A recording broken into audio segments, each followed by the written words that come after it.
I wanted to post a video on the South Africa India Test match at Centurion. I wanted to put a preview before the match started, but I had someone coming for coaching today, so I didn't have the time to do a preview. Obviously, I did actually expect India to struggle.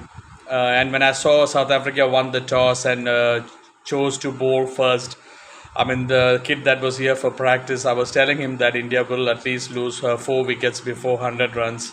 And that happened. In fact, it should have been 38 for 5 at a stage. After the 3 wickets, when India were 38 for 3, Shreyas Iyer was dropped, Marco Janssen dropping a catch at Gully. Not a very easy catch, but a pretty straightforward catch at the international level. And then Virat Kohli played a flick shot in the air, probably a bit of a casual shot in the air, flicked it, and he was dropped by Zorzi at mid wicket as well. That was also a very simple, not simple, but quite a straightforward chance at this level. So India were lucky. India would have been 38 for 5 at that point. But India still luck, and I was busy coaching, and I saw India lost 4 wickets before 100 runs, and India were later in big trouble. But now, I mean, after the rain, when the rain came, I mean, India 208 for 8, much better than what it looked like. And KL Rahul batting on 70, not out. It's good to see Rahul batting well again. Rahul, I've said in many of my videos, is one of the most solid batsmen. In one of my videos, I even said I feel he's more solid than Virat Kohli.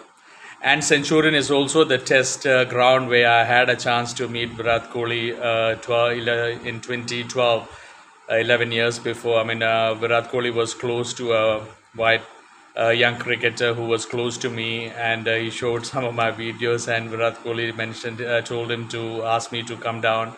And I was actually in Pretoria as well, but I was spending time with my father, which I don't really do a lot in South Africa, especially at the beginning years. So I chose not to go, and I was spending time with my father. That's the test that Kohli got 100 as well in 2012. The first test that Kohli played after Sachin Tendulkar's retirement, and Kohli got 100 batting at that number 4 spot. And Centurion, by the way, I should first start saying that it's a bit of a surprise. It has been happening in the last few years, but the Boxing Day Test match always used to be at Kingsmead, Durban in South Africa. I mean, that's how I've used to watching that when I was young. In 1996, I will never forget that match where South Africa bowled India out for 100 runs in the first innings, and then 66 runs in the second innings. South Africa blew India. We won by more than 328 runs, I think. And that is a match where Alan Donald took that wicket of Tendulkar, where the off stump went back a long way, and he got an advertisement for South African Airways. And Centurion is one of the grounds where South Africa have an excellent record. In 28 Test matches, South Africa have won 22 Test matches. They've only lost 3 Test matches at Centurion, and 3 of them were drawn. But India, the last time India visited South Africa, India did win in Centurion by 113 runs. In the first innings, KL Rahul got, I think it was 123. Ngidi did get 6 wickets in that innings as well. And Shami got a 5 when in South Africa's first innings. And then India bowled out South Africa in the second innings. Everyone getting wickets, Bumrah, Shami, Ashwin, and Siraj as well. So India were well placed last series. They won the first test but lost the last 2. And Dean Elgar really and Keegan Peterson was a thorn in India's chances. I mean, otherwise India probably could have won. I mean, South Africa is the only place where India have never won a test series. And I remember hearing Sachin Tendulkar say many years before that the most difficult place to win a test series is South Africa. He's considered it's more difficult than winning in Australia. And I have to say that, obviously, compared to the Indian pitch, South African pitches in Test cricket, there's a lot of movement for the fast bowlers. I mean, you have to admit that even at school level, when I've seen children play, the pitches assist the fast bowlers more than even the Ranji Trophy, the first class matches that happen in India. I haven't watched Ranji Trophy matches for a long time, but when I've watched, I've always seen these dead flat pitches that normally takes turn towards the end. But I've never seen many pitches in India, first class pitches where it assists the fast bowlers. But in South Africa, even at the school level, you see a lot of movement for uh, bowlers. Even at the club level, when I've played, I mean, there's a lot of seam movement, bounce. So it's more much more difficult than batting in India, where pitches are very flat. And India found it out as well today. Rohit Sharma went for a pull shot. I mean, it was a little bit of a short ball, but at that stage, it was a necessary shot, and he found the fielder. He hit it exactly to the only fielder that was standing there.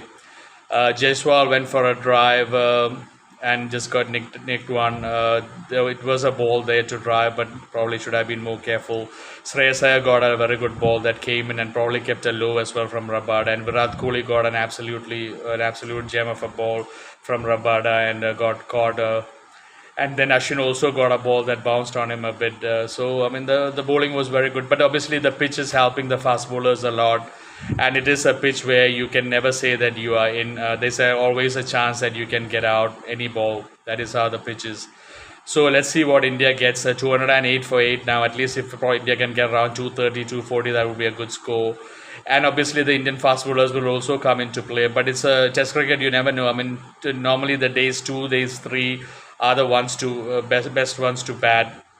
And there's been rain around Centurion as well. So let's see what happens day 2, day 3. But there would be help for the fast bowler. So it depends upon how India bowl. In bowling, not probably the very experienced Prashid Krishna playing as well. And I have to play, say, Tony D. Zorzi. I've never watched him play much. I've just seen like 3 or 4 balls that he batted in the one days. But he looked very compact and solid. I do have a feeling that he's definitely going to have a big future. And all the best to him. He really looks solid. But I've made a lot of calls in the past. There are more than 10, 15 players at international cricket where I've seen them bat in their first 3, 4, 5 balls. I made a prediction that they will get to around 10,000 or 8,000 runs, and he will become the captain of their sides. And it happened. Michael Vaughan, Rahul Dravid, Sarwan, Michael Vaughan, Michael Clark. There's a few AB de Villiers, a lot of players that I can remember. Jayavardhana, Sangakkara.